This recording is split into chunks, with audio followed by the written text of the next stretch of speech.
state of mankind. How much do you know? Excerpts from How the Spectre of Communism is Ruling Our World. 44. Western countries are using many economic policies that don't appear to bear any relation to socialism either in name or form, yet they play the roles of restricting, weakening, or depriving people of the right to private property. Others weaken the mechanics of free enterprise, expand government power, and lead society further down the road towards socialism.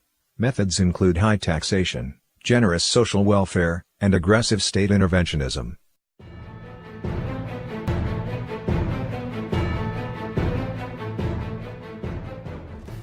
An important feature of communist or socialist economics in Western countries is robust social welfare. Current social welfare policies make people who came from communist countries feel as though they have simply moved to another socialist state.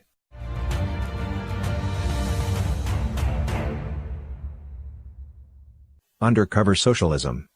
The government itself doesn't generate value. Rather, it's like shearing wool from a sheep. All social benefits are ultimately paid for by the people using taxes or national debt. A high degree of welfare itself is a variant form of communism, just without the violent revolution practiced by communist parties. High taxation is the forcible nationalization of private assets for redistribution on a large scale. At the same time, it is a hidden path to gradually phasing out the system of private ownership. The end result of high taxation is the same as the public ownership and egalitarianism imposed by communist regimes, with the only difference being whether nationalization is effected before or after production. In communist planned economies, production materials are directly controlled by the state. In the West, production is controlled privately, but the revenue is converted into state assets via taxes and redistribution schemes.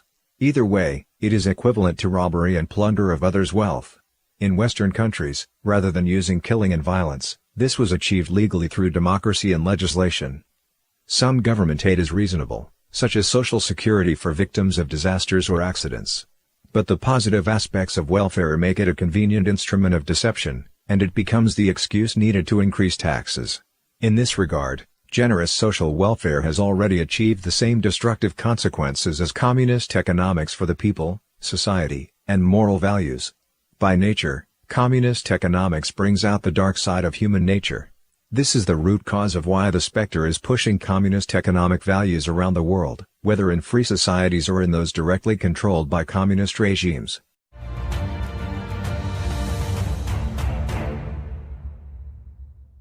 High taxation.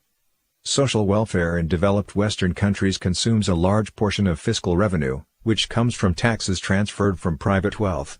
There is no other way to maintain this level of government largesse. In the United States, over half of tax revenue is spent on Social Security and medical care. More than 80% of this money comes from personal income taxes and Social Security taxes, 11% is from corporate tax. Many Western countries go even further than the United States, given their more comprehensive welfare systems. According to 2016 data on 35 market economies published by the Organization for Economic Cooperation and Development, OECD, 27 countries had an income tax rate of over 30%. The countries with the two highest income taxes, at 54 and 49.4%, were both in Europe. On top of this, eating or shopping in many parts of Europe comes with a value-added tax as high as 20% in some places. Corporate taxes and other taxes further add to the overall rate. Other data showed that in 1900, only 7 of the 15 countries for that year imposed an income tax, with Italy leading at a rate of 10%. Australia, Japan, and New Zealand had income tax rates of about 5%. But by 1950, the average maximum tax rate across 20 countries was over 60%. Today, it has slowly fallen to around 40%. High taxation burdens not only the wealthy, the poor are also penalized in various ways. While the rich often have various legal means of shielding themselves from taxes, welfare benefits afforded to the poor disappear as their income increases beyond a certain threshold. In short, people are being penalized for working harder.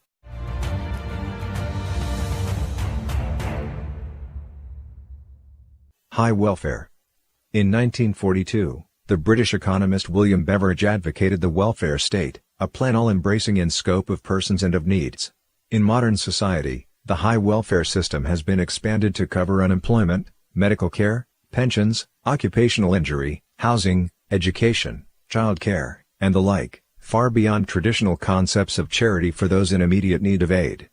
A report from the Heritage Foundation showed that in 2013, more than 100 million people in the United States, or about a third of the population, received welfare benefits, excluding Social Security and Medicare, worth an average of $9,000 per person.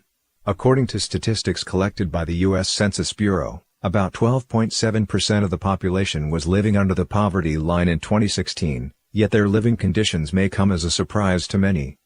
According to government surveys, 96% of parents in impoverished households said that their children had never been hungry. Almost 50% of impoverished households lived in detached houses, and 40% lived in townhouses. Just 9% lived in mobile homes.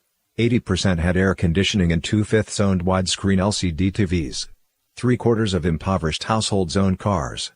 The deliberate categorization of large numbers of people into the impoverished demographic provides ample excuse for the expansion of welfare. Benefits provided by the U.S. government are below average compared with members of the Organization for Economic Cooperation and Development. Most people living in Nordic countries and other Western European nations enjoy far greater welfare than Americans. In Denmark, for example, even the wealthiest citizens enjoy a cradle-to-grave social safety net that includes free medical care, university education, and other generous benefits. Prior to their country's economic collapse, Greeks enjoyed an annual 14-month salary, retirement at the age of 61, and a pension equivalent to over 90% of their salary. Swedes are entitled to 550 days of continuous sick leave and other benefits.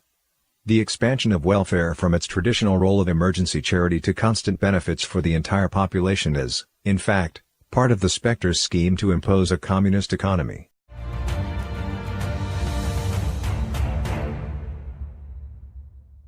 Social benefits, spreading corruption and intensifying contradictions between rich and poor. From an economic point of view, the essence of welfare is to take money from some people and transfer its value to others. However, it is the government that is responsible for distributing the wealth, thus emphasizing the wisdom that one must work in order to gain. The loss of this moral principle is particularly evident in Northern Europe. Swedish scholar Nima Sonendage demonstrated this point using data from the World Values Survey. In the early 1980s, 82% of Swedes and 80% of Norwegians agreed with the statement that it is wrong to receive government benefits that you do not deserve. By the time of surveys respectively taken in Norway and Sweden in 2005 and 2008, only 56% of Norwegians and 61% of Swedes agreed with this statement. Under a generous welfare system, those who work hard receive fewer returns, and those who are less industrious are rewarded with benefits. Over time, this subtly distorts moral traditions, as those who grew up with high government welfare lose the industriousness, independence, responsibility, and diligence of their forefathers. They take the system for granted and even consider welfare to be a human right.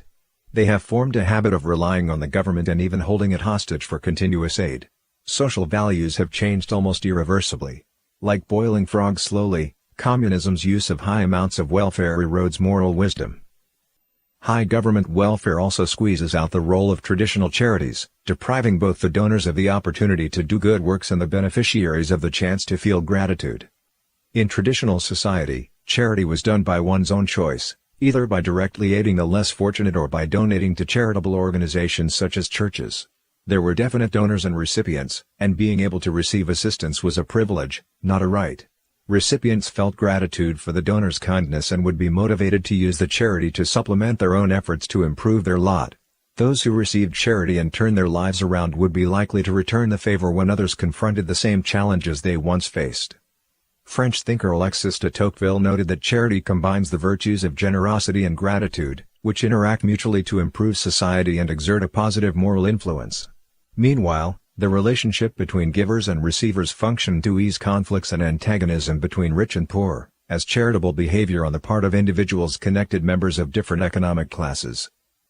The bloated system of modern welfare alienates donors and recipients by bureaucratizing the process of charity. The donors of today are taxpayers who are forced to give up their wealth, rather than sharing it voluntarily. Meanwhile, recipients of welfare have no connection to their benefactors and feel no gratitude for their sacrifice. Tocqueville believed that social welfare exacerbated conflicts between rich and poor. Having part of their wealth forcibly confiscated, the wealthy would come to resent the class of welfare recipients. Tocqueville said that the poor, too, would continue to feel discontent since they would take their economic relief for granted. One class still views the world with fear and loathing while the other regards its misfortune with despair and envy. Bloated welfare also becomes a point of jealousy and political conflict that communism uses to destroy people's moral and social harmony. This has been observed in the Greek economic crisis. Rather than a conflict between rich and poor, the struggle was to be had between the middle and upper classes. Among the latter, tax evasion has become a national sport, according to Greek officials cited by The Economist. At the same time, so as to not upset its constituents, the Greek government has relied on taking loans to offset diminishing tax revenue and maintain the same level of welfare found in other European countries. In the aftermath of the economic crisis, the Greek government attempted to cut back on social welfare, only to meet with staunch resistance from the general population. The people set their sights on the wealthy and demanded even higher taxes be levied on them, creating a headache for the government that has yet to be resolved. The welfare system erodes the traditional work ethic, and makes people feel entitled to that which they did not earn. As industriousness is punished, the entire economy suffers.